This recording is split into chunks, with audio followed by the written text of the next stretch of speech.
How many webisodes did you produce originally when you were doing it? I think it was 9 altogether. Do you know, funny thing, this morning we took them down off the net, obviously when the film was getting made, and there was like people were trying to find them, and they popped up today. Somebody has found all 9. Oh, you joking? Yeah, they emailed me this morning, which I'm quite pleased about actually. Yeah. Somebody emailed me and said, I found all 9 on Vimeo. I don't know what site it is, so they're doing the rounds this morning. So we did 9 altogether. 9. I actually went looking for them myself. But they're available now on Vimeo. Yeah. I'm glad you saw it. When you started doing the video, how did it come about? I mean, what was your idea? It was a great idea. Yeah, but it was 2009, the beginning of 2009, and shows how long ago it was. Twitter was only just invented, so quickly things move. And I'd moved to London, and a good friend of mine, Roger Evans, an actor who played Horsey, my nemesis, we decided to film a little two-hander, almost like a theatre piece, walking down the street together just off Tottenham Court Road, and to see what people thought of it. And what happened was we put it up online, and it got a few thousand hits, but the Evening Standard picked it up and said it was the best thing on the net. And kind of like, even now the media in London works in such a traditional way that once the Evening Standard says something, everybody else kind of follows. So we kind of got a lot of traction from that. And then I had an idea of involving Alan McGee as the Svengali, and I had a mutual friend. I didn't know where Alan was in the world at that point. He could have been living in Australia. I didn't know, but my mate said that he knew him and said that he was living in Wales actually, ironically. And he said he'd get in touch with him and ask him, and he asked Alan, and Alan said yes. And that gave us even more momentum then, and it kind of became a very cult thing in London, and rock stars like Carl Barat and Bonehead wanted to be in it, and it kind of sort of went from there. But I was funding them myself. It was quite a punk DIY thing, so I couldn't do them very often, so I'd do them every sort of 2-3 months, but it really worked because people were desperate to see them when they came on. So when I'd load them up, I'd instantly get tens of thousands of hits straight away, so it was a very sort of DIY thing, but I ran out of money in the end and sort of caved in and made it into a film, ironically. So yeah, it's quite a big jump really from webisodes to a film. I did see lots of broadcasters like TV companies and production companies, and I thought that would be the route to go. But it ended up with a private investor saying, look, if I want to make this into a movie, I can invest in that. And then the jump from webisodes to the movie was huge really, like sort of making baby steps to compared to running a marathon. The amount of sort of people involved and the logistics was unbelievable. But I'm glad that we made it into a film, and we've ended up where we are now. So what was it like working with Carl and with Alan? Well, working with Carl Barat and Alan McGee was very interesting because obviously I'd come from an acting background, and actors like Vicky, they tend to learn all their lines. They're very professional and sort of turn up on set. And with rock stars, you can't expect them to do that, especially when I was asked them to be in these webisodes and sort of to join in with kind of almost like a rock and roll comedy. So when Alan would turn up and Carl, I didn't give them lines. There was no point. They were going to learn lines, but I sort of created a scenario, sort of where the story would get to a certain point. Like say Alan would get angry with me, or the one I think was with Carl was where I followed him into the toilet and give him a tape. He wouldn't shake my hand because we just had a pee. So and I said to him, look, just react how you want. And they were really good at that. So everything was completely natural with sort of getting them to sort of react in a certain way, which is the best way sometimes for comedy, because the reaction from them and then the reaction from me is completely natural. So they were really good in that respect, and it's very difficult to play yourself. I think it's the hardest thing you can do when you're an actor, isn't it, to play yourself. But they were really good, especially McGee. And I think the thing with McGee is, when you meet him and you know him, he's a very sort of gregarious character, and he's always performed really as the sort of leader of creation. And he says this himself. He's had to be a salesman for a record label and for bands, and so you almost do like sort of something in character, really, when you're that kind of position, running a very famous indie label. So it wasn't difficult to get him to sort of perform in a certain way. He was very good at it, and was able to click on straight away. And he's been a big supporter from the start, and right through to a film. And he didn't know that. He thought it would just be a few things of a laugh with online. I'm really glad that the press and the media have really picked on him, because again, he's showing that early doors he spots something and gets involved. So all credit to him. Fantastic. Social media then. Do you think the film would have happened without social media? The film wouldn't have happened without social media. The internet has changed human history in the same way as the printing press did, film, radio. It's had that much of an effect. We all know that. It's changed industry, completely. But it's also changed the entertainment industry. Nothing more than the music industry. The very famous arrogance, really, of the industry, to the point of just the late 90s that nobody ever wanted things to download, and they lost out, really. Sort of the industry changed, and the same things kind of happened with television and film, in the sense of, like, my daughter's 16 and she only goes on a laptop. She doesn't watch much television. And since I've been doing these virals, YouTube's capacity has changed enormously in what it's able to show. You can watch movies on YouTube now, and YouTube is like a distributor. I've had this chat to YouTube and they go, we can see it. So I would have made these films 15, 20 years ago. I had it on short film festivals around Britain and maybe played to 100 people. I was putting them online. I was getting 30,000 hits, instantly. And also I was able to go to investors and say, this works. Whereas I wouldn't have been able to have done that. I'd have gone, I think this will work. But I was going, this works because look, these people love it. So it's kind of empowered the artist in that sense to be able to go to the gatekeepers and go, I don't need you, or you should say yes to this because look at this. The only downside so far is nobody knows how to monetize the internet. So certainly in a musical sense, it does seem as if the artist is actually losing out, because I think the problem that the internet has given, which I hope something that changes, is that everybody expects something from nothing. So you've got a generation of kids going, whereas we'd go to buy a single and have a piece of vinyl, it'd be 75 pence or whatever, 50 pence. So you pay, it wouldn't occur to you any other way. Whereas my daughter goes, I can get that for nothing. So there's an attitude that's changed. The same with films, they kind of go, they can rip them and they can pass them, and straight away Svengali's already, so it went up today.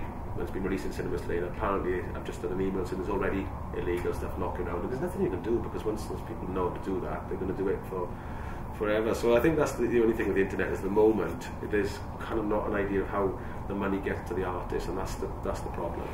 No, mine's great. I love my agent. You should say that. She is one of my closest friends as well. So I'm quite lucky with that, and she reads everything that comes in for me. We very much pick the parts together. But she'd watch the virals before me, obviously, just checking it out, vetting it, and she said this looks like the sort of thing you're going to like, and I really like it. So straight away I watched them and read the script, and I went back straight away and said, yeah, I'm in. Although I did say that to Jonny first, actually, because I then said, I want to speak to Jonny, and I said, well, whatever happens, I'm doing it, and then everything got in place. Yeah. Bit different than working. How was it working with Madonna? Yeah, very different. Am I different to Madonna to work with? Well, John Hardwick directed Svengali, and Madonna directed Filth and Wisdom, and they're two very different films. To be fair, it was, I had a really good time. At the time in my life, I was working in the office, and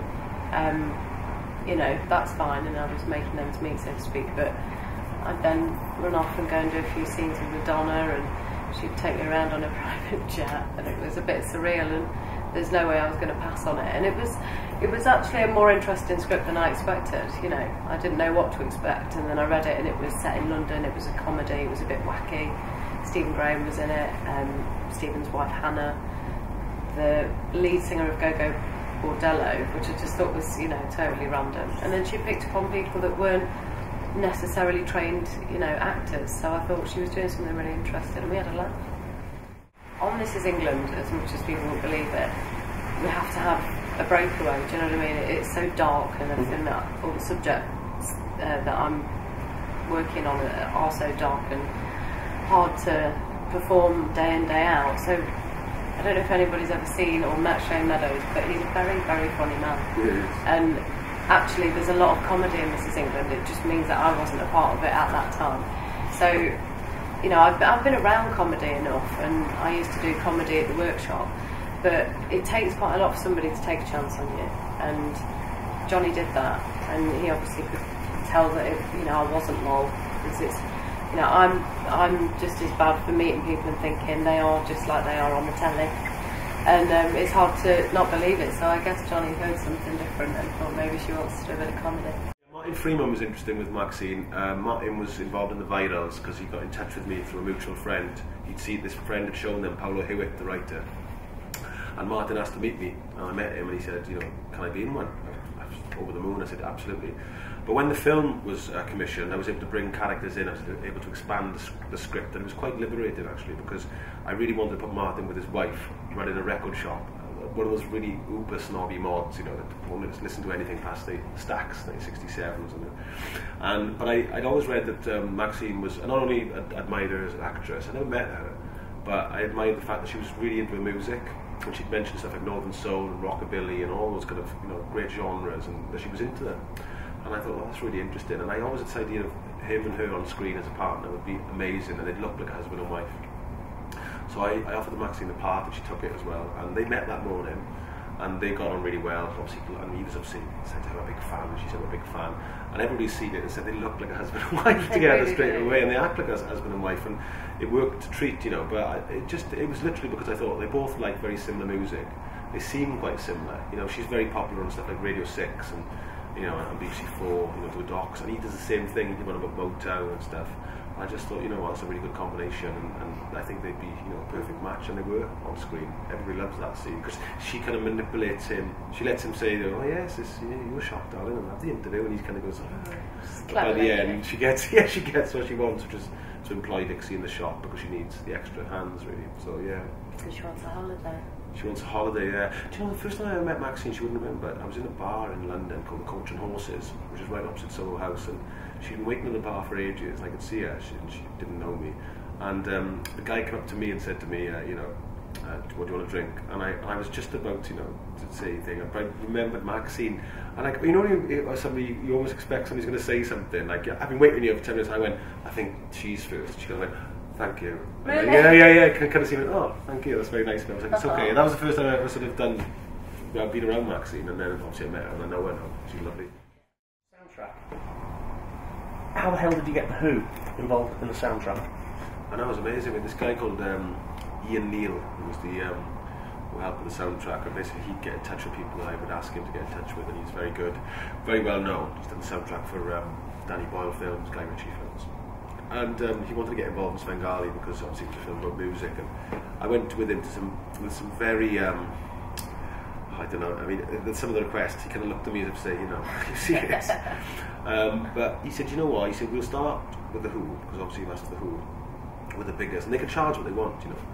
And he said, we'll see where we get with that, you know. So you've got to write off, and you've got to send, you know, clips and, you know, who's in it, and it was a scene with Martin Freeman in and all that kind of stuff, and they came back and said yes straight away, which was amazing, and offered it for a rate, a bit like Martin did.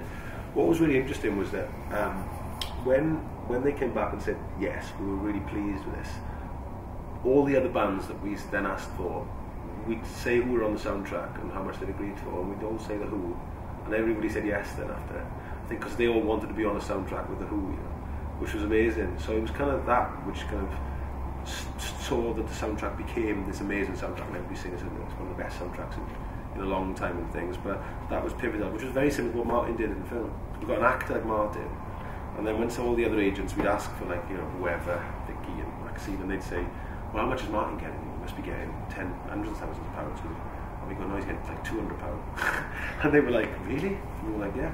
So obviously they must have checked Martin's agent, and he'd go, yeah, Martin's doing it for this. And we'd get them, we'd get the actors. But you know what?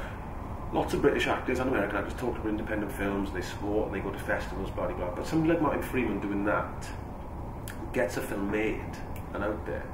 And he recently did a short film set in Manchester, actually, that was up for the Oscar. So what Martin Freeman does, which is amazing, is he does your Hobbits, which are the biggest films in the world, and your biggest TV series in the world, Sherlock, but he also does little stuff which helps you along. That's the sign of somebody supporting the British independent film industry, to me. Do you know what I mean? Because you're actually spending the time to go out. Vicky's doing something very similar. She's doing a short film in Leicester. Next month, you're doing that? Is it? She doesn't have to do it. She's doing it, and straight away that short film has got loads of attention now because Vicky McClure is doing it, you know? And I think it's important actors do that. You know, it's almost like giving something back, really, to sort of smaller films. Clooney does it brilliantly, everybody says. There's one blockbuster, 3 independents, that's what he does, you know. Because he's able to fund, you know, and help himself through, and I think, you know, all credit to him. More power to his elbow, I say. The film, are you aware how big the film's going to be? Because it's going to be huge. Well, I hope so. You said this today, didn't you?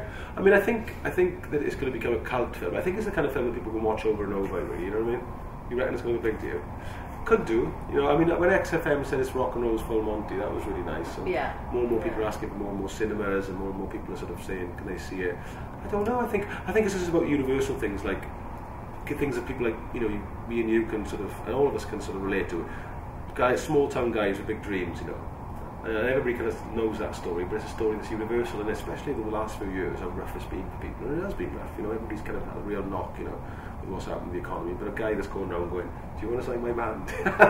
I think people loved that and associated with him, that he just couldn't knock him down, you know what I mean? And I think there's something very, I don't want to get all class, but there's something very working class about that, you know, where it's a real audience film. Yeah, where lads and lasses go, do you know what, you can't beat me, like, you know, you just can't, I'll just keep coming back until I get, you know, what I want. But the film is also about love and relationships and how important they are, and family, and you know, all the things that we get to sort of middle age, I have, and we go, actually the most important thing is one with, you know, the relationship I've got with my kids or my parents, and those are the things that actually do count really at the end of the day, you know. They're the people who will be with you through thick and thin. Everything else is kind of, you know, it's great and it's a bit of a journey, but actually the ones you can depend on do tend to be the people you love, I think. Am I talking? Yeah. No, I love it. Are you playing yourself in the film?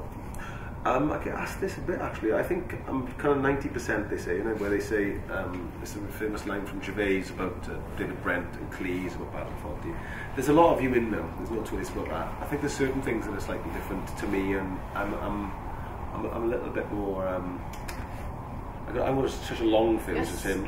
Yeah, you haven't got much of a long fuse, and also, you know, Dixie is quite sort of, what's the word? I don't want to say dopey. Naive, sometimes. Yeah. You're not quite so naive. Well, there's a great film with Peter Sellers called The Injure, and the character is kind of seen as a naive character, but actually he's really clever.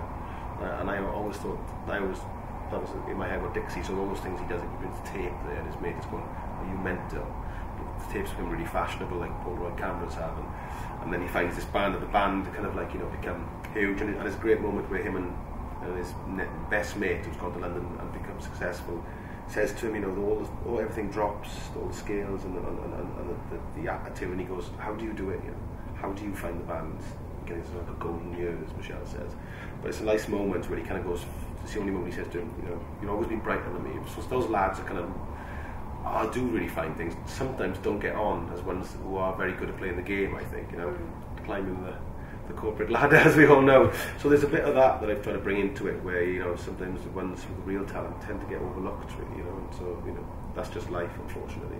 So we try to bring that into it. But I mean, I was a mod, and I'm still a kind of mod, you know, and so I brought that into it, but I kind of made him into a mod that is what they call cartoon mods, you know, with your Parker and a Target t-shirt. And Martin and me spoke about this. Martin plays the snobby mod, you know, the kind of Uber London West one, you know, you can only be a mod if you live within 5th Street and you only go to Ronnie Scott's, you know, it's that kind of thing. You only listen to mine. All the northern quarter. Yeah, all the northern quarter Manchester. The bag clothes of my mate's clothes. Yeah. Well, it's kind of, there's a snobbery about it, you know, which is very working class, you know, casuals, mod, you know, everything, all the subcultures.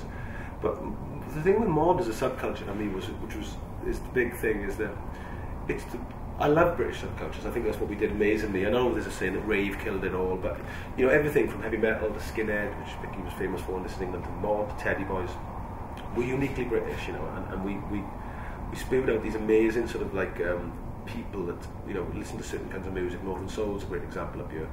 But with mod, what I loved about mod personally was, obviously it had some of the greatest bands ever. So you don't a good start straight away with the Who and the Small Faces. They listen to soul, which is fantastic, but they look great.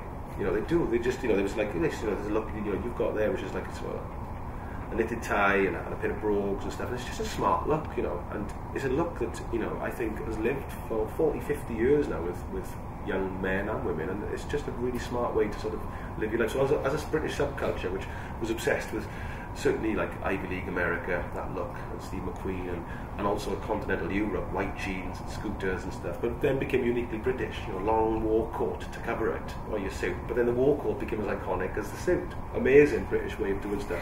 So that subculture more. Like mod history with Jonny Owen. No, it's just I just think it's a really interesting thing in British social history now is starting to recognise stuff like mod and Teddy Boys and punk, and they're really important, because, you know, if you think of a band like the Sex Pistols, they changed history. They didn't just change musical history, they changed social history as well. So those kind of crossovers are really important, and I wonder, and that's what Svengali is about. People have said to me, I wish there was a Prens now coming through. I wish there was a band like the Prens. Is there another garage band out there that can come through and break? I hope so. But, you know, would they have the same sort of effect as some of the Sex Pistols and certainly the Beatles would have had? And the Stone Roses, those great Manchester bands in the late 80s. I remember that changed everything. Everybody in South Wales started dressing in a certain way. Well, that started just down the road there. How did that come about? Stone Roses' first album went out to a lukewarm response. Nobody was bothered. And within 6 months, it was the soundtrack of the summer. Now that was classic British subculture from the street taking over the mainstream. Beautiful. Only we can do that in Britain, and I love that. What's next? What's next for you? If you can tell me what's next. Well, like Jonny said, I've got a short film that I'm going to do in a couple of weeks. But the big thing for me this year will be This Is England 1990. Woohoo! You can't say anymore. I don't want to talk about it now. That's the thing you have to say. I don't know enough about it, and you know, even if Shane presented me with a script today, I'm sure it wouldn't be what we produce on the day. It's quite a organic process, so to speak. So yeah, I can't wait. I absolutely can't wait. The minute I can start to say a few things, I will. What's next for you? I've just got a part in a big Channel 4 series, playing the leader of the Romany community near Oxford. It's a great part called Joe, which I'm really pleased that I've got. And then I've written another script called Schemers, which is set in late 70s Scotland, and that looks like it's going to get funding to be made. And there's been noises about me maybe directing that as well, which would be the next logical step. So I'm going to go back, John, I'm going to do a bit of acting, which would be nice, so not to worry about everything else. And then kind of like enjoy that, have a few weeks off, recharge the batteries, and then maybe come back and do another film. I think late 70s Scotland was such an interesting time in history. And I just think, you know, especially now with Scotland being very much at the fore, news-wise, for independence, that it could be an interesting thing to do. But Channel 4 series next, then a holiday, then maybe another film. So what football team do you support? My football teams are Cardiff City and the town where I'm from, Merthyr Tydfil, in the non-league. They've always been my teams. And if I mean, it's been a nightmare for me because Cardiff have gone from blue to red. So you know, I'm kind of the whole colour thing. If I was living in Manchester, I would support. That's a really tough question. Rochdale. The word with Bury. Say Bury. Bury. Yeah. What about you? I support Notts County. Have done. Well, my granddad's been to every game since he was 4, and he's 89. So I felt that was the right thing to do. Who would I support? If you live in Manchester? Yeah, who does Joe Hartley support? Oh, she's City. I might go City then, because, you know... Joe Hartley. Joe Hartley is one of my very good friends, my Manchester friends. It's really funny because Kieran Griffiths is in the film and he's United. And I have some really good friends from Moston that I've known since 1989, met them on holidays, and they're all United fanatics. They've been going since the days of Dave Sexton. But there's 1 or 2 City fans amongst them that I know as well, and they'll be watching this and say to me, right mate, I want to learn everything about that. I'm not happy. I'm not happy. I mean, you know, this is a really girly question, but how are they both doing? Oh, really? Well, City are, you know, they're in the running to win the league. So a very strong side. They went out in Europe. Liverpool have come really strong. They've got the inside rail really. Manchester United have had a nightmare in the league this year, but they've got through the quarterfinals of the European Cup and have had a nightmare draw today. They've drawn the last year's winners, Bayern Munich. So I don't know if they'll get to the next round. Can't see it really. That was a good season. So I picked well actually. You did pick well. Better than Notts County. Oldest football club in the world. Oldest professional club in the world, that's right, yeah. What's happened is, which is great, people are obviously buying it. The soundtrack went to number 9 in the soundtrack charts this week, which was amazing because it was in amongst all the Disney, you know, lot, and Les Mis, which was incredible. And Universal were like, what's happened there? But what else has happened is that people are ringing up their local independent cinemas, because I was really keen to go to independent cinemas and not be stuck on a multiplex on an industrial estate. So go to those great places like the AMC and again northwest cities. So I did this thing called Svengali, London, Wales. They must know how much I love the cities of Liverpool and Manchester musically and the people, because the 2 first cities to take it were Liverpool and Manchester for a week at 7:30. Do you know what I mean? Bless them.